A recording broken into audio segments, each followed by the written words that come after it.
Hello and welcome to Studio 415. On today's show, you'll get a behind-the-scenes look at the Haunted Castle in Black Forest. You'll see how Carroll Charger football isn't just a boys' sport. And you'll get to hear how one CHS student is using video to grab people's attention.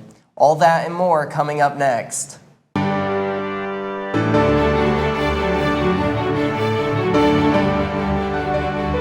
I enjoy scaring people, chasing people around and that stuff.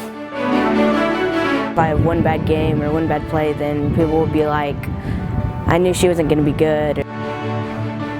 I have made 2 Roblox games for educational purposes.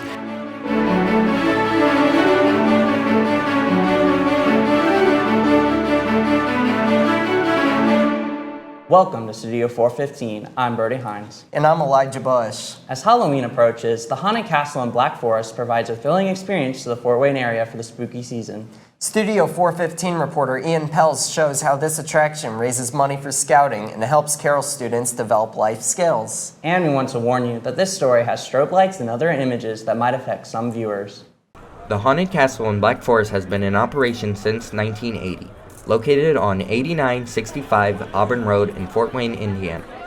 The Haunted Castle in Black Forest are maintained and operated by youth and adults with St. Vincent Scouts, Troop 2 and Venture Crew 2802. Some things you would find in the Haunted Castle are slides, coffins, jump scares, and more, while the Black Forest includes mazes, chainsaws, clowns, flashing lights, and more. Although these attractions seem dark and scary, the program behind it is quite the opposite. In the scouting program, the youth gets the opportunity to go on many thrilling high-adventure camping trips, such as hiking at Philmont Scout Ranch in New Mexico, kayaking at Boundary Waters in Minnesota, and exploring tropical islands at BSA Sea Base in Florida. These high-adventure trips create great memories, skills, and friendships that will last a lifetime, but these trips can become very costly, sometimes over $1,000. St. Vincent Scouts provides fundraising opportunities that help scouts earn credits, which can be redeemed for camping trips. Oh yes, I've gone on some high adventure trips. I've been to Sea Base, which is an island, and it costs quite a bit of money. And the Haunted Castle and Black Forest really helped pay for that. It got me a lot of that money that I needed to go to that trip. It does a really good job allowing them to get some funds for like big trips like Philmont, like bittersweet ski trips, and since that's a big thing that a lot of scouts enjoy. This ensures that every scout is able to participate in the program without cost ever being an issue. The operation of the Haunted Castle in Black Forest helps students develop many skills, such skills as teamwork, communication, leadership, and more, as well as working on workers' timing, as knowing who and when to scare is an important aspect of working at the Haunted Castle in Black Forest. Carroll student Devin Brandt believes that being a scarer at the Haunted Castle in Black Forest helps with these skills. You gotta time when you scare people so that you don't do it too late so they don't see you, or do it too early so you scare not enough people. For thrill seekers looking for a dark, fright-filled night, the Black Forest promises an unforgettable experience. However, for those who prefer a tamer but still creepy experience, the Haunted Castle is the perfect attraction. For the 2024 season, tickets are $12 each attraction, with the option of a combo pass for $20. The Haunted Castle in Black Forest allows a fun, scary experience for workers and visitors. If you want to experience a thrill, the attractions are still open October 31st through November 2nd. For Studio 415, I am Ian Pels. Happy Halloween, Carroll. In the last 30 years, ones and zeros have been taking the world by storm, and students need to learn how to use them. Studio 415 reporter Solomon Thang joins us in the studio to introduce the new computer science teacher. Thanks, Eli and Brody. Computer science pathway was started years ago by Jeb Campbell. When Campbell decided it was time to move on, Carroll found someone to replace him. Matt Arnold recently started teaching computer science courses here at Carroll. Arnold graduated from Ball State, originally working with deaf students, and eventually found his passion for technology and went back to college for a degree in it. He worked at other companies and made 2 of his own Roblox games before working here at Carroll. He teaches multiple classes such as Principles of Computing, Cybersecurity, and Advanced Cybersecurity. Arnold hopes students can utilize his teaching.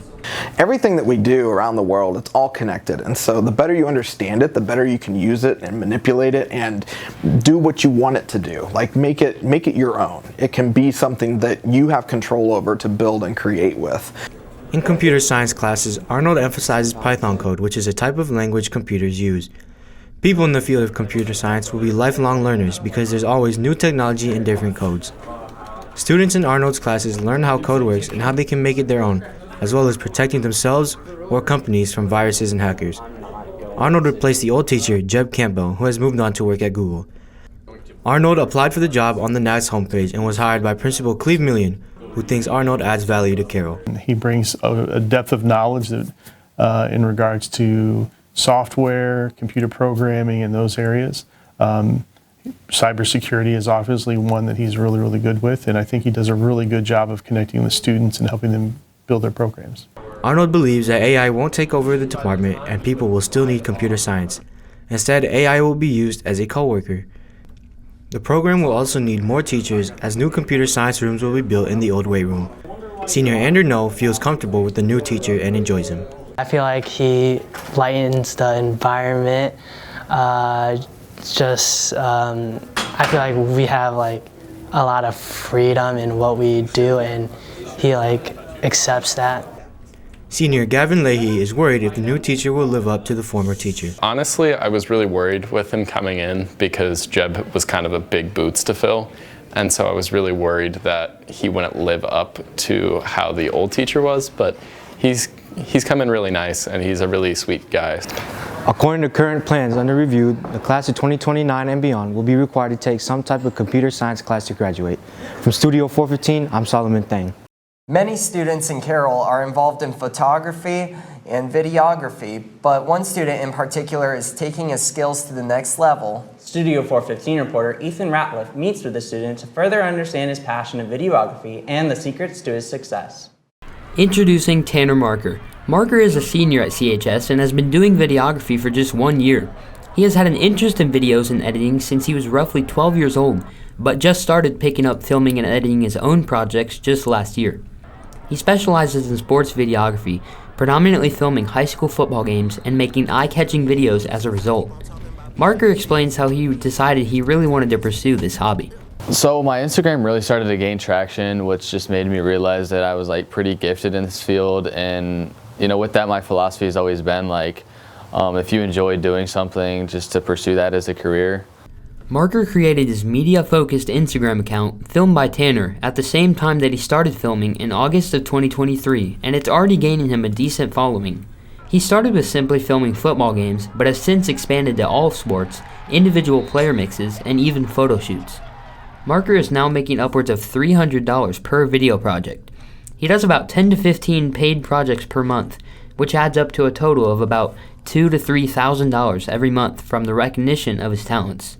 He even recently got the opportunity to go to Notre Dame and film alongside the media team.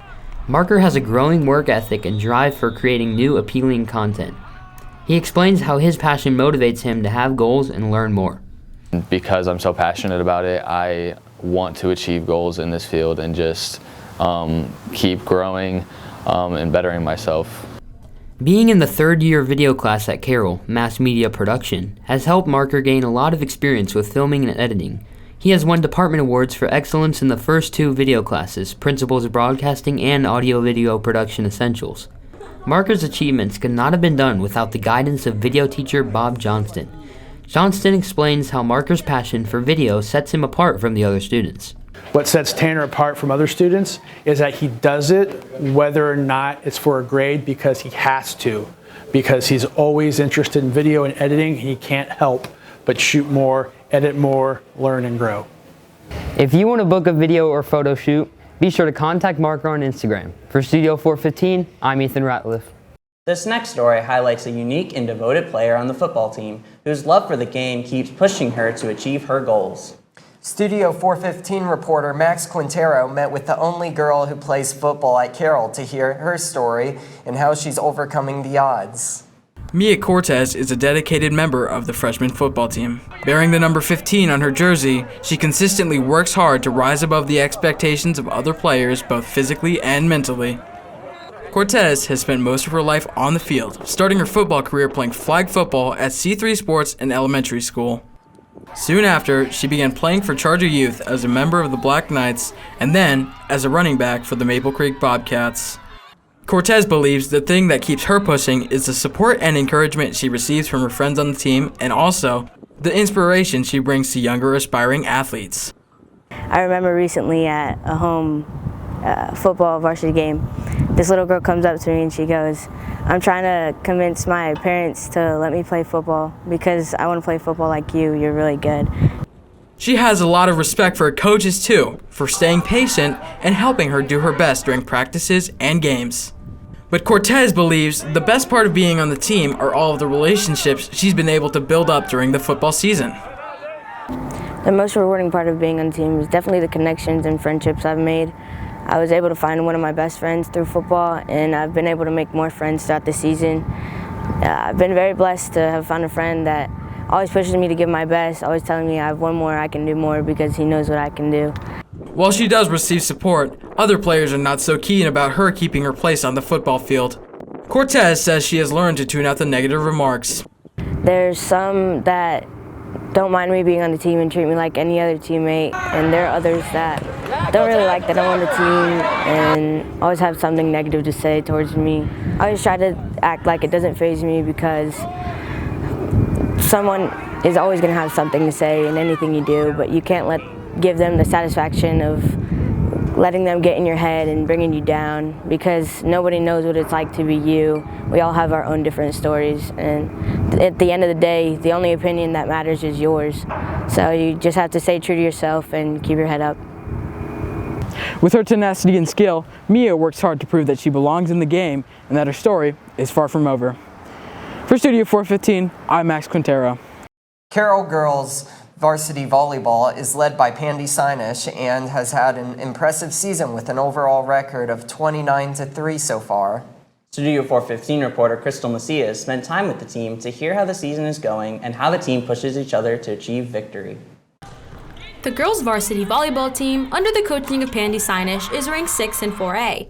Each player has shown their strengths and weaknesses, but through those times of doubt, the girls have demonstrated their ability to pick each other back up after a loss. During the creation of this story, they are coming off of their 16th straight sectional title.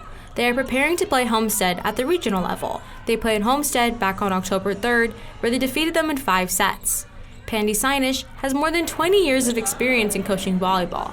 She has been varsity head coach since 2022 and has led the team to a total of 84 victories since taking over. Sinesh believes her most fulfilling moments are spent with his team. The year we went to state was a really rewarding moment. Some big wins just over the years when we've overcome some challenges I'll always remember. And honestly, some of the most rewarding times have just been the friendships and the bonds and the connections I've made with the players and the coaches. Sophia Gislin is in her first year of being a team captain. She plans to continue her senior year. Gislin believes her teammates have been able to work together, and this is demonstrated on and off the court.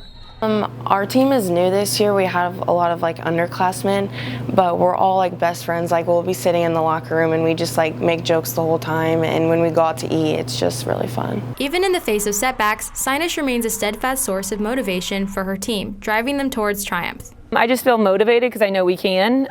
So I just try and instill the girls the belief that they're one of the best teams, so they need to push themselves to always compete. Gislin has higher expectations for herself and the team for her senior year and will continue to lead the team to victory. Gislin feels this year is a time for learning from her mistakes. Just improving and holding myself to a higher standard, being first time leading the team, so next year I'll have more experience under my belt and just hopefully lead the team to state. The girls have led a tremendous season this year. Last season, they were able to make it as far as regional semifinals. They hope to make it that far or even further this year. For Studio 415, I'm Crystal Macias. That's all we have today. Thanks for watching. If there's a story you would like us to cover, please let us know. For all us here at Studio 415, have a great week, Carroll.